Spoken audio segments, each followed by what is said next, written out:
디모데후서 1장 6절에서 14절 말씀 되겠습니다. 343페이지 디모데후서 1장 6절에서 14절 말씀, 우리 하나님 앞에 한 목소리로 합독하겠습니다. 6절부터 14절까지입니다. 그러므로 내가 나의 안수함으로 내 속에 있는 하나님의 은사를 다시 부릴 듯 하기 위하여 너로 생각하게 하노니, 하나님이 우리에게 주신 것은 두려워하는 마음이 아니요 오직 능력과 사랑과 절제하는 마음이니, 그러므로 너는 내가 우리 주를 주문함과 또 주를 위하여 갇힌 자 된 나를 부끄러워하지 말고 오직 하나님의 능력을 따라 복음과 함께 고난을 받으라. 하나님이 우리를 구원하사 거룩하신 소명으로 부르심은 우리의 행위대로 하심이 아니요 오직 자기의 뜻과 영원 전부터 그리스도 예수 안에서 우리에게 주신 은혜대로 하심이라. 이제는 우리 구주 그리스도 예수의 나타나심으로 말미암아 나타났으니 그는 사람을 패하시고 복음으로서 육신과 썩지 아니할 것을 드러내시니라. 내가 이 복음을 위하여 선포자와 사도와 교사로 세우심을 입었노라. 이로 말미암아 내가 또 이 고난을 받되 부끄러워하지 아니하면은 내가 믿는 자를 내가 알고 또한 내가 은탁한 것을 그날까지 그가 능히 지키실 줄을 확신함이라. 너는 그리스도 예수 안에 있는 믿음과 사랑으로서 내게 들은 바 바른 말을 본받아 지키고 우리 안에 거하시는 성령으로 말미암아 내게 부탁한 아름다운 것을 지키라. 아멘. 할렐루야. 아멘. 하나님 오늘도 우리와 함께 하시는 줄 믿습니다. 옆 사람 인사해 줍시다. 큰 은혜의 시간 되십시다. 큰 은혜의 시간 되십시다. 네, 오늘도 하나님이 함께 해 주시는 줄 믿습니다. 네, 오늘은 하나님께서 디모데후서 1장 6절에서 14절의 말씀을 우리에게 허락해 주셨습니다. 하나님께서 안타까워 하시는 사람들이라는 제목으로 은혜를 나누고자 합니다. 여러분들은 자녀들이 어떻게 할 때 참으로 안타까우십니까? 혹은 몸이 아프거나 열심히 노력해도 잘 안 될 때가 안타깝죠. 또한 무엇인가 해주고 싶지만은 준비가 안 되어 있을 때 안타깝죠. 남보다 자꾸만 뒤처질 때, 또는 칭찬하려고 하는데 갑자기 불평할 때, 조금만 더 하면 잘 될 수 있었는데 포기할 때, 해야 할 일을 하지 못하고 끙끙댈 때, 해서는 안 되는 일을 할 때, 또한 부모가 원하지 않는 곳으로 갈 때, 또한 부모를 속이고 딴짓을 할 때에 일어날 때 참으로 안타깝기 짝이 없습니다.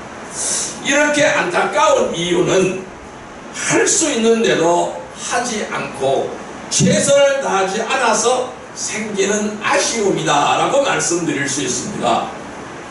오늘 바울 선생님은 로마 감옥에 갇혀 있다가 잠시 풀려났습니다.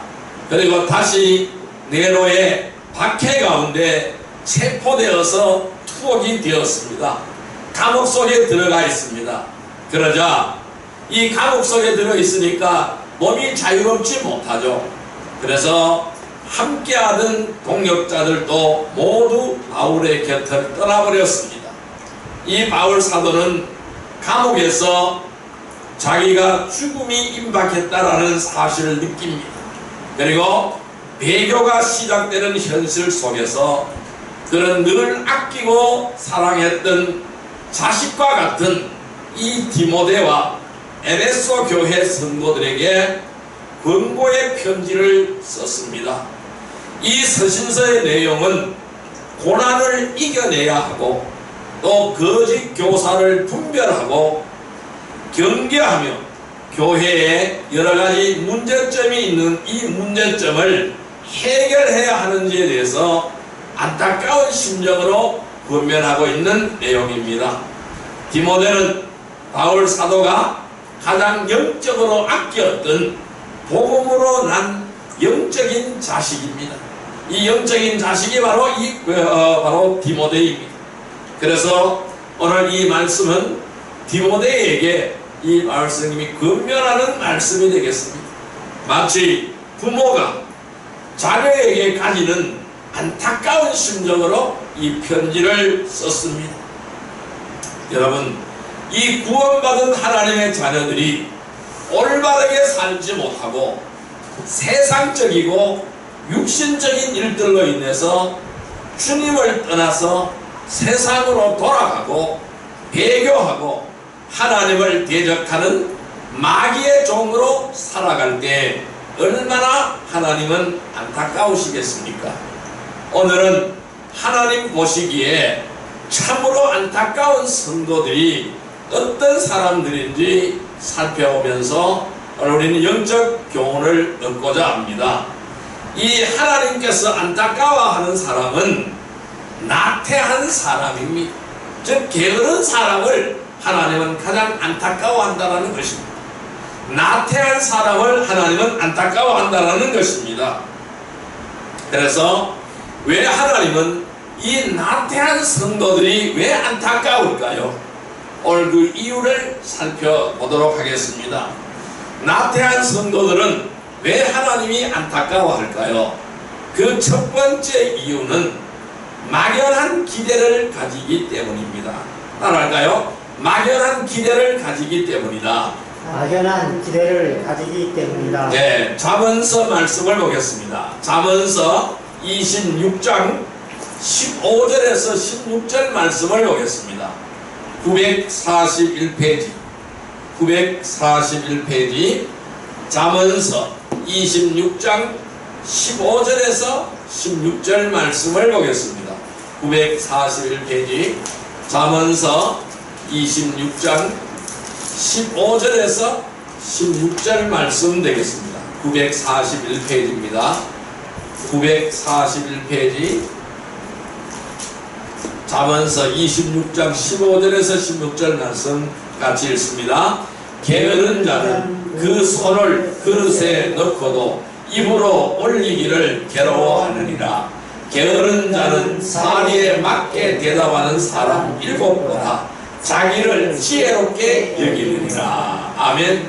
이 게으른 사람은 그 손을 그릇 속에 집어넣고도 음식을 먹기 위하여 그 손을 그릇 속에 집어넣고도 입으로 올리기를 괴로워한다. 그것도 귀찮아한다 이 말씀입니다. 그리고 게으른 자는 사리에 맞게 대답하는 사람 7보다 자기를 더 지혜롭게 여긴다. 자기가 최고인 줄 안다. 이렇게 말씀하는 거예요. 여러분, 성도들에게 그 어떤 것도 우연이라는 것은 없습니다.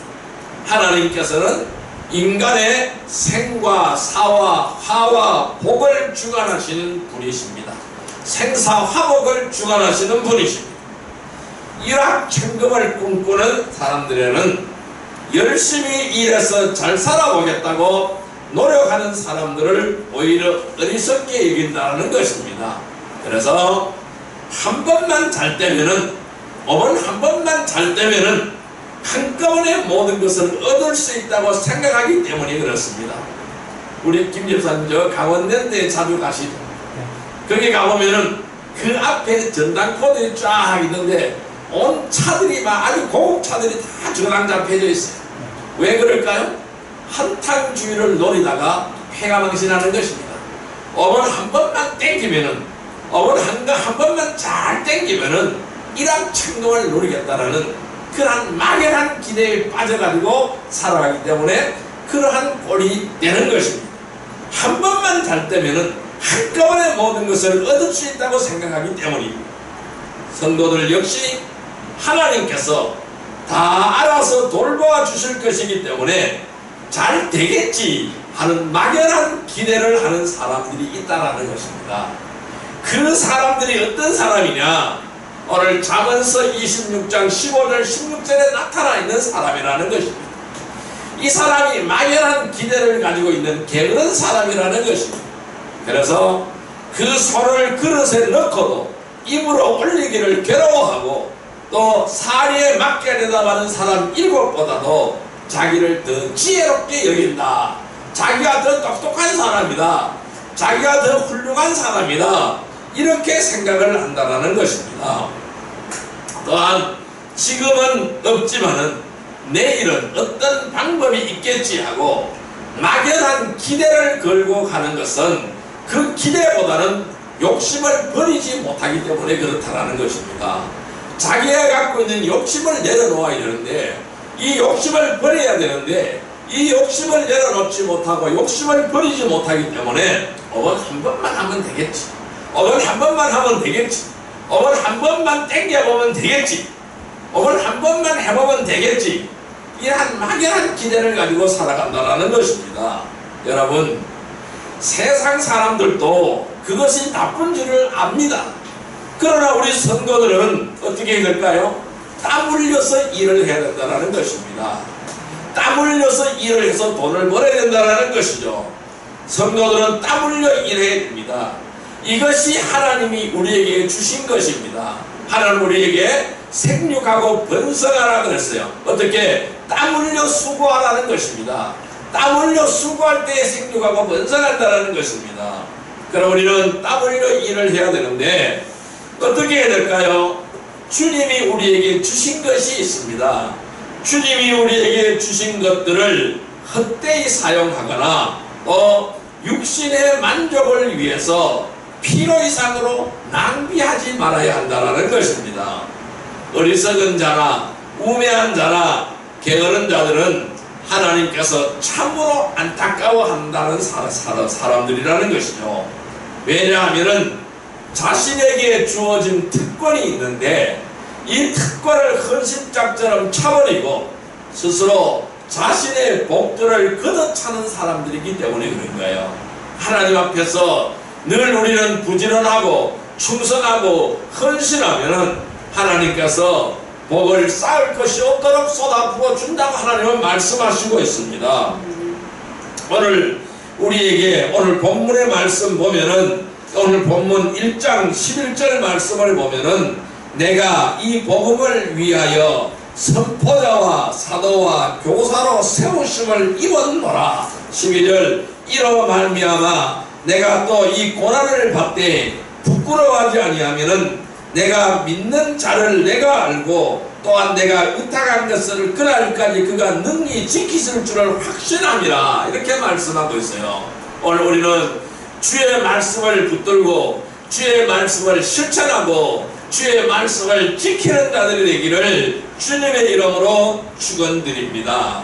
오늘 우리는 영적으로나 육적으로나 하나님 앞에서 늘 부지런한 성도들이 되기를 주님의 이름으로 축원드립니다. 하나님 앞에서 부지런한 성도들이 되기를 주님의 이름으로 축원드립니다. 두 번째로 바로 이 열심히 하나님께서 안타까워하는 사람들은 열심을 내지 않는 사람들인데 왜 그럴까요? 열심히 노력하지 않기 때문이라는 것입니다. 따라할까요? 열심히 노력하지 않기 때문이다. 열심히 노력하지 않기 때문이다. 예, 열심히 노력하지 않기 때문에 하나님은 안타까워하시는 거예요. 말씀 찾아보겠습니다. 잠언서 21장 25절 말씀을 보시기를 바랍니다. 935페이지 잠언서 21장 25절 말씀입니다. 잠언서 21장 25절 말씀 보겠습니다. 같이 읽습니다. 게으른 자의 욕망이 자기를 죽이나니 이는 자기의 손으로 일하기를 싫어하니라. 아멘. 게으른 자의 욕망이 자기를 죽인다라는 것입니다. 자기의 손으로 일하기를 싫어한다고 말씀하시고 있어요. 여러분, 성공한 사람들은 어떤 사람들일까요? 대부분 열심히 노력한 사람들입니다. 남보다 더 자고 놀고 편하게 지내면서 부자가 되거나 성공할 수 있다고 생각하는 사람은 참으로 어리석은 사람들입니다. 운동할 때에 걷지 않으면은 내일은 뛰어야 된다고 어떤 코치의 말이 생각이 납니다. 또 군대에서도 훈련 중에 땀을 적게 흘리는 사람은 전쟁에서 피를 더 많이 흘린다는 말도 있습니다. 물론 모든 것들이 노력만 한다고 해서 꼭 성공하리라는 보장은 없습니다마는, 그러나 노력하는 사람은 반드시 그 대가를 얻게 되는 줄 믿습니다. 노력하지도 않았는데 좋은 결과가 나왔다면 그것은 분명 문제가 있다라는 것입니다. 적당히 대충 이렇게 해도 성공할 수 있었다면 그것은 하나님의 방법은 아니라는 것입니다. 이 하나님의 방법, 하나님의 원칙은 어떤 것일까요? 심는 대로 거두는 법칙입니다. 적게 심으면 적게 거두고 많이 심으면 많이 거두는 것입니다. 그래서 조금 전에 우리 읽었던 잠언서 21장 25절 말씀 같이 한번 읽어볼까요? 21장 25절 말씀. 게으른 자의 욕망이 자기를 죽이나니 이는 자기의 손으로 일하기를 싫어함이라. 이 게으른 자의 욕망이 나 자신을 죽인다라는 것입니다. 오늘 나는 게으른 자가 되어서는 안 됩니다. 게으른 사람들은 막연한 기대 속에서 헛된 시간을 낭비한다라는 것이죠. 자, 말씀 한 절 더 보겠습니다. 잠언서 26장 14절 말씀을 보겠습니다. 잠언서 26장 14절 말씀 같이 읽습니다. 문짝이 돌적이를 따라서 도는 것 같이 게으른 자는 침상에서 도느니라. 아멘. 게으른 자는 침상에서 내려오지 않는다라는 것입니다. 이 문짝이 돌적이를 따라 돌아가죠. 이 문짝이 여기서 이탈되면 어떻게 될까요? 떨어져 버리는 것이죠. 그와 마찬가지로 게으른 자는 침상에서 뱅글뱅글 돈다라는 것입니다. 이리 누웠다 저리 누웠다고 뱅글뱅글 돈다라는 것이죠.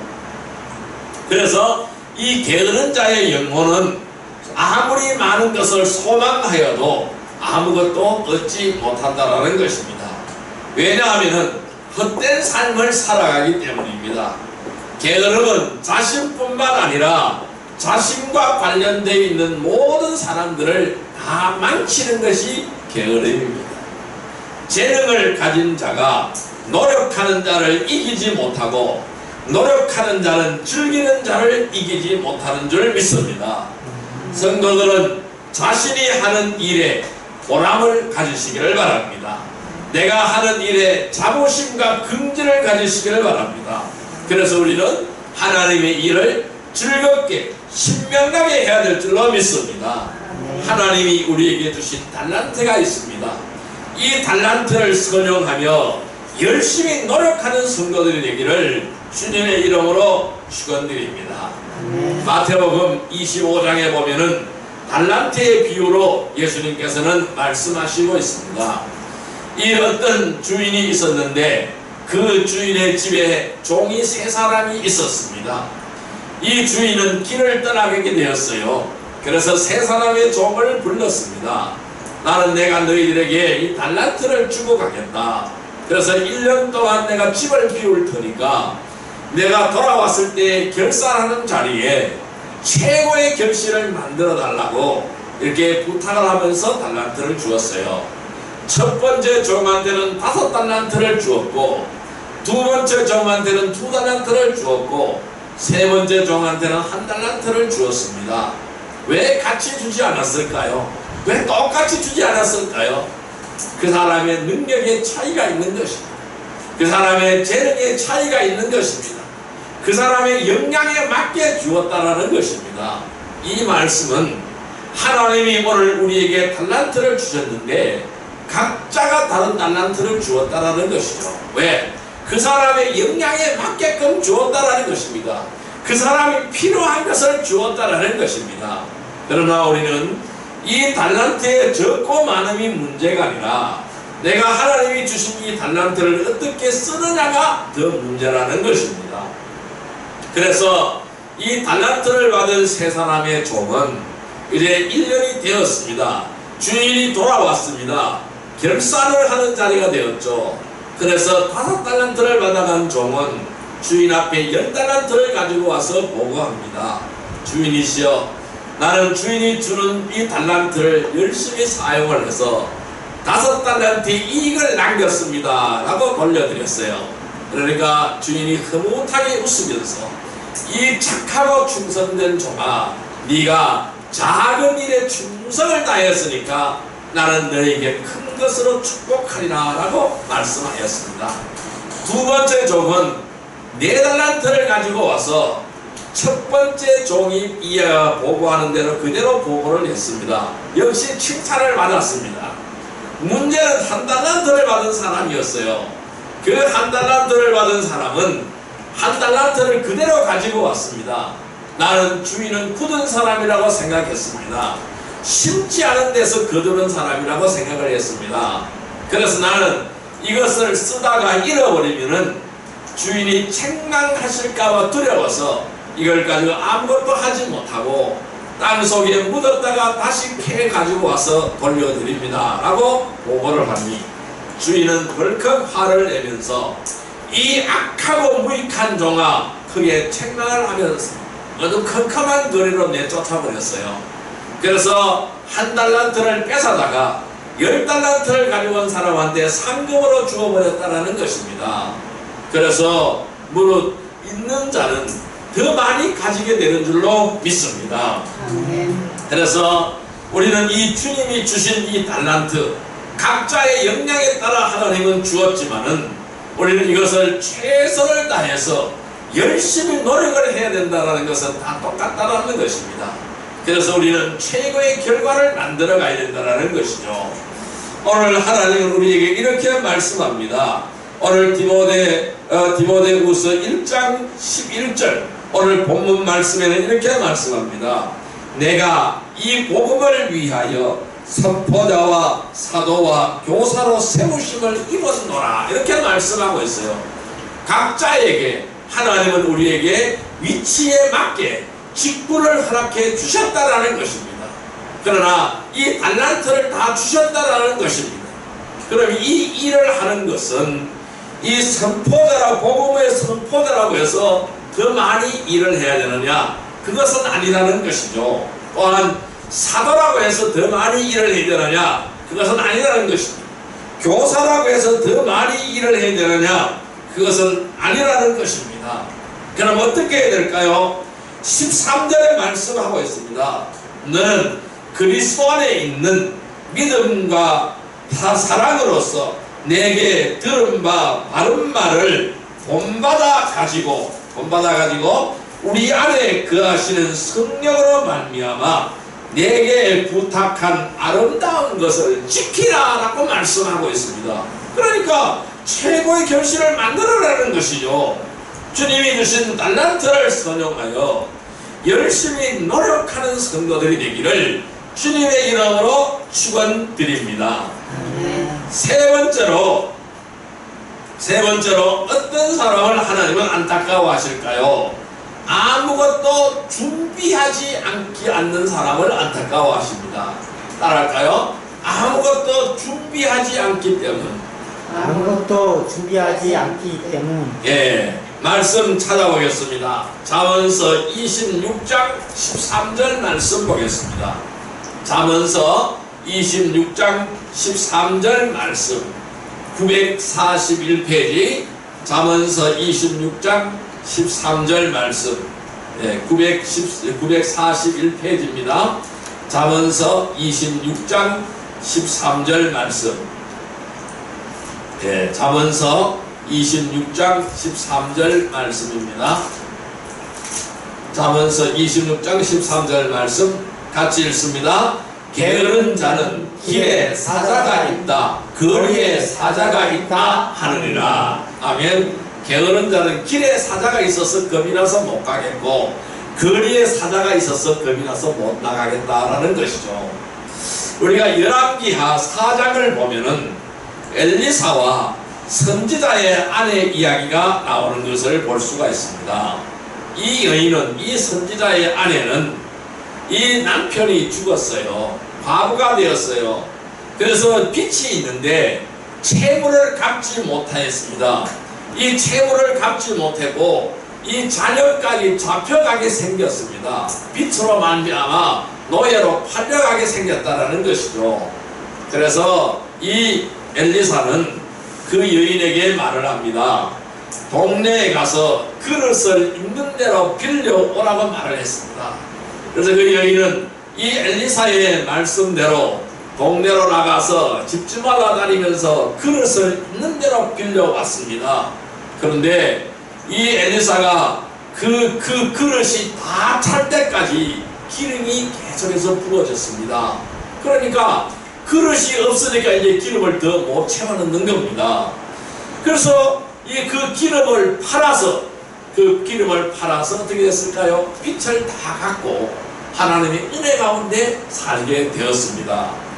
그러면은 이 말씀이 의미하는 것은 무엇일까요? 그 그릇이 다 찰 때까지 기름이 나왔다라는 것도 기적이지만은 여기 그 기적보다 더 중요한 것은 무엇일까요? 준비하지 않는 사람은 아무것도 얻을 수 없다라는 것입니다. 내가 준비해야만이 하나님의 축복을 얻을 수 있다는 거예요. 내가 준비하는 만큼 하나님의 축복이 임한다라는 것입니다. 내가 아무것도 준비가 되어 있지 않는데 하나님 앞에 축복만 달라고 하나님이 주실 수가 없다라는 겁니다. 축복을 받을 그릇이 없다라는 거예요. 하나님 오늘 우리에게 그릇을 만들어라고 말씀합니다.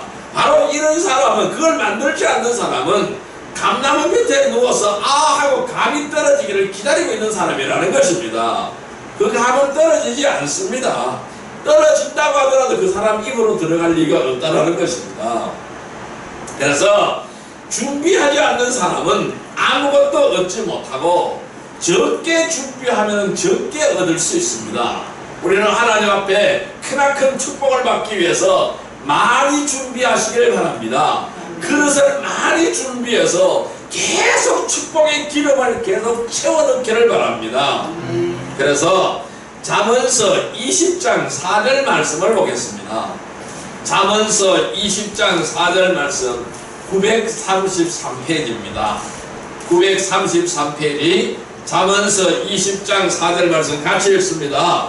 게으른 자는 가을에 밥 갈지 아니하나니 그러므로 거둘 때에는 구걸을 할지라도 얻지 못하리라. 아멘.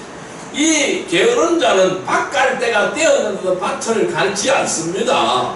그리고 거둘 때에는 구걸하러 다닌다는 거예요.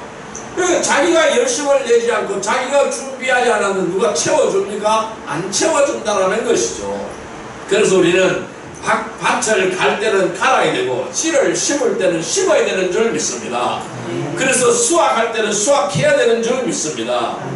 참으로 안타까운 것은 하나님의 자녀들조차 모든 것은 행한 대로 갚아주시며 심은 대로 거둔다는 하나님의 이 약속을 알면서도 대부분의 성도들은 주님을 위해 일하지 않는다라는 사실입니다. 내일부터 하겠지, 내일부터 하겠습니다, 아니 다음에 하겠습니다 라고 미루는 것은 다른 핑계밖에 안 된다라는 것입니다. 그래서 아까 우리 읽어봤던 잠언서 26장 13절에는 게으른 자는 길에 사자가 있어 못 가고 거리에 사자가 있어서 움직이지 못한다고 말씀하는 거나 똑같다라는 것입니다. 그래서 이 사도 바울은 데살로니가 사람들에게 말하기를 누구든지 일하기 싫어하거든 먹지도 말라고 하였습니다. 눈물로 씨를 뿌리는 자라야 기쁨으로 달을 가지고 돌아올 수 있는 것입니다. 농부가 이른 봄에 씨를 뿌리지 않는다면 결코 가을이 와도 아무것도 거둘 수가 없는 것입니다. 심는 대로 거두는 것이, 심은 대로 거두는 것이 하나님의 법칙이며 하나님의 원칙입니다. 하나님께서는 결코 바꾸시지 않습니다. 우리가 이 세상을 사는 동안 주님 앞에 설 때에 아무런 준비도 하지 않았다면 수치와 부끄러움을 당하게 될 것입니다. 주님은 오늘 우리에게 말씀합니다. 너의 그릇을 나에게 보여달라. 너는 어떤 그릇을 가지고 나에게 나왔느냐를 말씀하고 계신다는 것이죠. 열심히 일하는 성도들은 반드시 주님이 다시 오심을 준비해야 됩니다. 늘 깨어 있어야 됩니다. 기름 등불 준비해야 된다는 것입니다. 그래서 주님이 오심을 준비하며 열심히 충성하며 헌신하는 성도들이 되시기를 주님의 이름으로 축원드립니다. 자, 이제 말씀을 정리해 보겠습니다. 그러면 우리는 하나님이 기뻐하시는 성도가 되어야 됩니다. 하나님이 안타까워하시는 성도가 아니라 하나님이 기뻐하시는 성도가 되시기를 바랍니다. 그렇게 하려면 어떻게 해야 될까요? 세상 사람들은 약속도 보장도 없는 일에 목숨을 걸기도 하고 몇십 년 동안 많은 것을 포기한 채 시간과 노력을 아끼지 않습니다. 그러나 주님께서는 오늘 이렇게 권고하십니다. 성도들이 주님을 따라 하는 일은 아무리 열심을 낸다고 해도 결국은 헛된 일일 뿐이라는 것을 말씀합니다. 왜냐하면 주님을 거부한 채 이 세상에서 성공하고 출세하는 것은 오히려 저주이기 때문에 그렇습니다. 주님을 기쁘시게 할 기회를 얻지 못하기 때문입니다. 주님께 영광을 돌려드릴 기회를 잊게 되고 스스로 복을 저버리기 때문입니다. 우리는 영적으로 또 육적으로 게으르고 나태한 삶을 사는 사람도 마찬가지이라는 사실을 우리는 깨달아야 됩니다. 그들이 아무리 자신을 변명하고 남을 탓하고 온갖 이유를 앞세울지라도 결국 모든 것들은 다 드러나게 될 것이기 때문입니다. 주님은 모든 사람들의 마음과 생각을 아십니다. 그리고 그의 계획까지도 아십니다. 우리의 마음, 머리털 하나까지도 다 세시는 하나님인 줄 믿습니다. 내 심령 깊숙이 들어있는 것까지 다 깨뜨려보고 계시는 분이 우리 하나님이십니다. 그렇기 때문에 성도들은 모든 일에 있어서 부지런해야 됩니다. 학생은 열심히 공부해야 하고 직장인은 열심히 일해야 하고 사업을 하는 사람은 계속해서 경영을 위하여 노력해야 되는 것이죠. 왜냐하면 게으르고 나태한 사람은 어떤 일도 할 수 없으며 특히 하나님의 일은 영적인 일이기에 더욱더 할 수 없게 되어진다는 것이죠. 여러분은 어떤 성도로서 살아가기를 원하십니까? 하나님이 안타까워하는 성도로 살아가기를 원하십니까? 하나님이 기뻐하시는 성도로 살아가기를 원하십니까? 우리 모두는 하나님께서 기뻐하시는 성도로 살아가기를 바랍니다. 하나님이 기뻐하시는 성도가 되기 위해서는 우리는 부지런해야 됩니다. 영적으로 부지런한 성도는 막연한 기대를 하지 않습니다. 영적으로 부지런한 성도는 열심을 다해서 최선을 다해서 노력합니다. 영적으로 부지런한 성도는 주님이 오심을 늘 준비하며 살아가는 줄 믿습니다. 오늘 우리는 이 말씀에 순종하여 영적으로 부지런하며 최선을 다해서 준비하는 삶을 살아가는 복된 성도들이 되기를 주님의 이름으로 축원드립니다. 기도드리겠습니다. 사랑과 은혜의 아버지 하나님 감사합니다. 우리는 어떤 성도로 살아가기를 원합니까? 하나님이 안타까운 성도가 아니라 하나님께서 기뻐하시는 성도로 살아가기를 원합니다. 그러면 하나님이 기뻐하시는 성도가 되기 위해서는 우리는 부지런해야 될 줄로 믿습니다. 그래서 영적으로 부지런한 성도가 되어서 막연한 기대를 하지 않고 열심히 최선을 다해서 노력하기를 원합니다. 오직 주님이 오심을 늘 준비하며 살아가기를 원하오니 주여 우리를 인도하여 주옵소서. 오직 말씀에 순종하며 영적으로 부지런하며 최선을 다해서 준비하는 삶을 살아가는 복된 성도들이 다 되게 하여 주옵소서. 예수님의 이름으로 감사하며 기도드리옵나이다. 아멘.